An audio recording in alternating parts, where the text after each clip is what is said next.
Welcome back to week 4 of The Artist Way, where we speak about recovering a sense of integrity. So, you have been doing your morning pages and your artist dates for 3 weeks now, and you should have found some changes to have happened. For me, I became slowly more and more aware of things that were in my experience that maybe didn't exactly go the way I wanted them to go. As Julia describes in the first part of chapter 4, I felt like I was slowly wiping a mirror and seeing more and more of me. Julia is really differentiating between true feelings and fake feelings. But what does integrity really mean? First, we learn who we really are through writing the morning pages.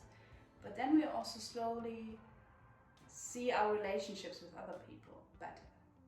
The boundaries that we value and the boundaries that maybe we don't really uphold come stronger into focus. We become more self-aware, we become more honest with us and with others.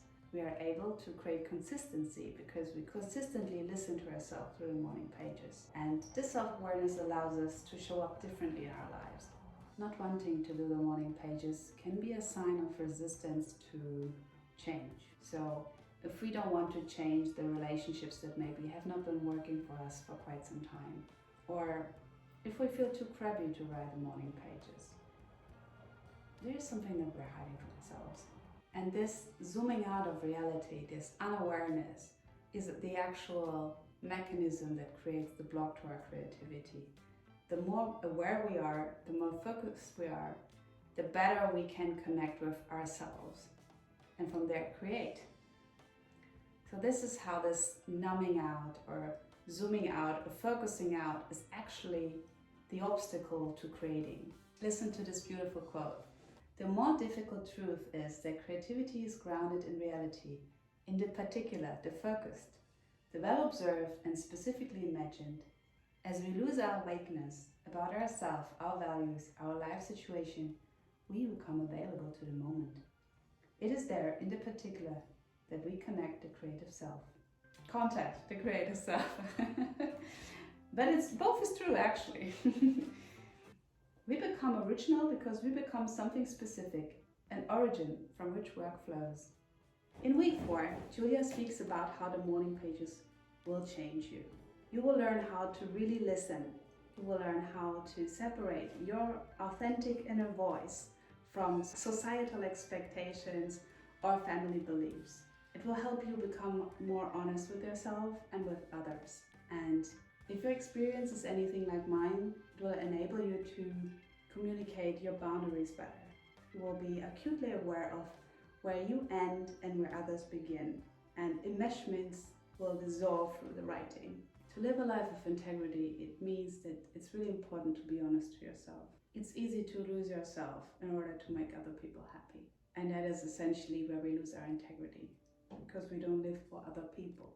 We live with other people, but not for other people. And to make this distinction intellectually is very different than learning to listen and then just feeling your truth and it being readily available to you. In week 4, one of the more challenging tasks is at hand, reading deprivation, which essentially means that in week 4 you will not be reading or doing any media. So you're essentially on a media diet.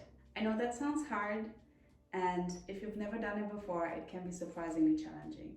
However, you will be surprised how much time you have all of a sudden to really foster the skill of listening. And you will do a lot of things that you did not expect you would be doing.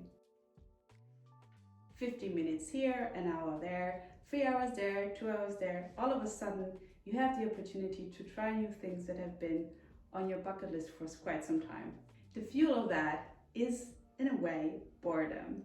One of the tasks that Julia suggests to do is to list 5 hobbies that sound fun, list 5 classes that sound fun, 5 things you personally would never do that sound fun, 5 skills that would be fun to have, 5 things you used to enjoy doing, and 5 silly things you would like to try at least once.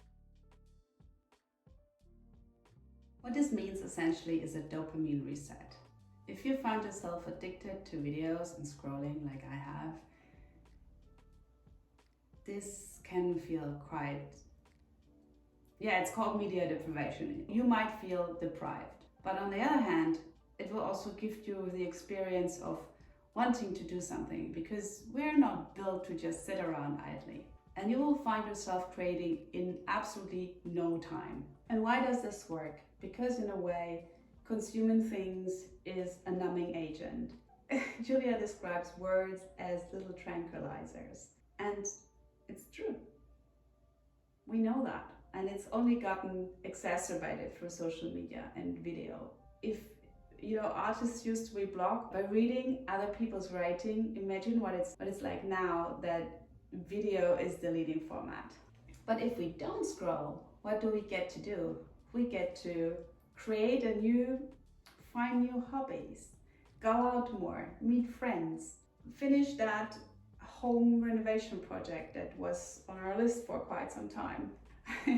I know I have 2 chairs that I had in the garage, and in week 4 I ordered the materials that I needed to restore them, and now I'm slowly, step by step, getting there. I also repotted my avocado plant, listened to music actually, and I found myself really enriched by going outside of my regular paths.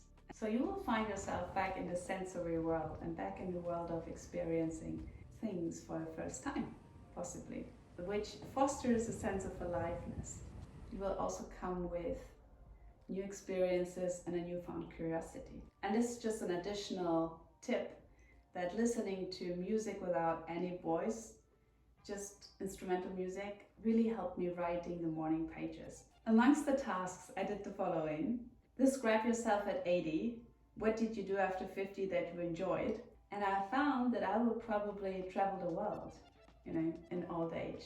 One of the cool things about being a little bit older is that I think people care less about what others think, which in general is good advice, but it's extra available when you've already had your life experiences and you figure out this thing that I didn't know in my 20s, which is that people really don't care.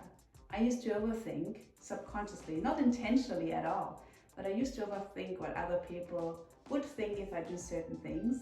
And at 80, I think I will be absolutely fearless. Doing after 50 what I enjoyed, probably travel by boat. I've always been a little bit uncomfortable in boats, but that's something that I found myself being really curious about. And creating land art, that's also something I've been dreaming about. I really like ready-made art where you take elements of nature and you play with them. There's this really famous American land artist whose name I will find for this video. He inspired me so much because he would just walk and document his walking and creating like stone formations and perceptions of this beautiful American earth. It was so inspiring how he could transcend essentially this idea of crafting in art. Then environment, look at your house. Is there any room that you could make into a secret private space for yourself? I already have a secret private space, which is my office. I've created this one really to my liking, all the way down to the little details.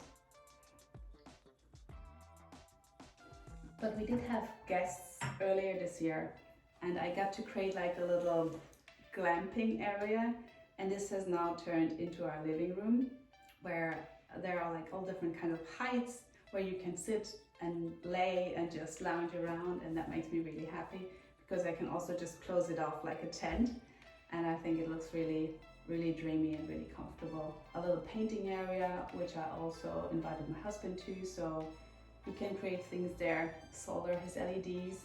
He's really amazing with that.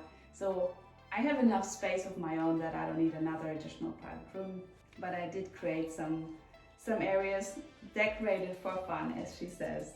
A little bit of a challenge, an extended artist date. So I've been really dreaming about going to London, and I will probably not go alone because it will be my birthday gift. And it's going to be extended in the sense that we are there for a few days, and I will segment half of one of the days to go into a museum all by myself.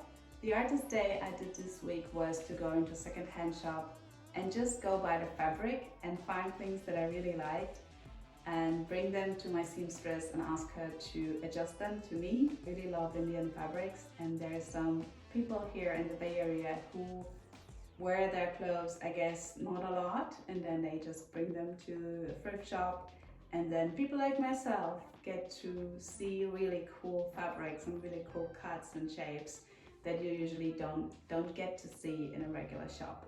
Not in Germany and not even in Silicon Valley. Thrown back into the sensory world indeed, searching and hunting for pieces to get adjusted to me for, I guess it was 3 hours. I completely lost track of time. I hope you enjoyed this week's video, and I would love to see you in week 5, where we speak about finding the rhythm of possibility, how to avoid fake virtues, and how to tap into joys that we might have not allowed ourselves to feel. See you soon!